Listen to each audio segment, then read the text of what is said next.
Korrupsiyaga qarshi kurashish sog'liqni saqlash tizimida ochiqlik va shaffoflikni ta'minlashning muhim shartlaridan biri. Shu maqsadda Farg'ona viloyatidagi qator davolash profilaktika muassasalarida ochiq eshiklar kuni tadbirlari tashkil etildi.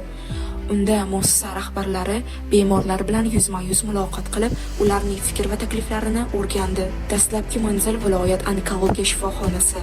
Rahbariyat fuqarolardan davlat tomonidan kafolatlangan bepul tibbiy xizmatlardan foydalanish jarayoni, dori-darmon ta'minoti, rasmiy to'lovlar tartibi hamda tibbiyot xodimlari tomonidan noqonuniy mablag' talab qilish va shifokor ko'rigiga elektron navbat asosida yo'lga qo'yilgan kabi holatlar yuzasidan fikrlar so'raldi. Navbatdagi manzil viloyat urologiya markazi.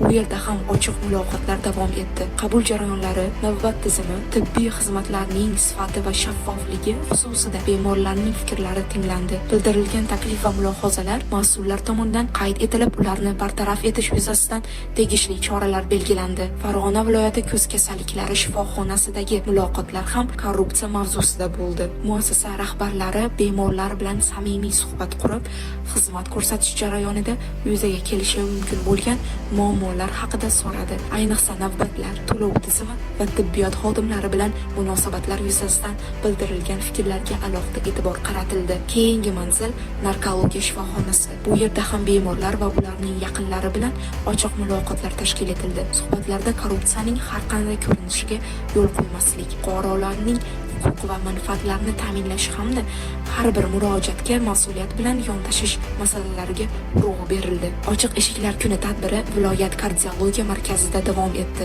Rahbariyat bemorlar bilan uchrashib, tibbiy xizmatlar sifati, qabul jarayonlari, navbatlarni tashkil etish, to'lovlarning shaffofligi hamda muomala madaniyati yuzasidan fikr-mulohazalarni o'rgandi. Bunday uchrashuvlardan ko'zlangan asosiy maqsad bemorlarni bezovta qilayotgan masalalarni bevosita ularning o'zidan eshitish, mavjud kamchiliklarni o'z vaqtida bartaraf etish va tibbiyot muassasalari faoliyatida ochiqlik hamda hisobdorlikni yanada kuchaytirishdan iborat. Korrupsiyaga qarshi kurashish faqat nazorat tadbirlari bilan cheklanmaydi. Eng avvalo, u rahbar va bemor o'rtasidagi ochiq muloqot, shaffof tizim va jamoatchilik fikriga tayangan boshqaruv orqali samara beradi. Shu bois Farg'ona viloyati tibbiyot muassasalarida bu kabi uchrashuvlar davom ettirilmoqda.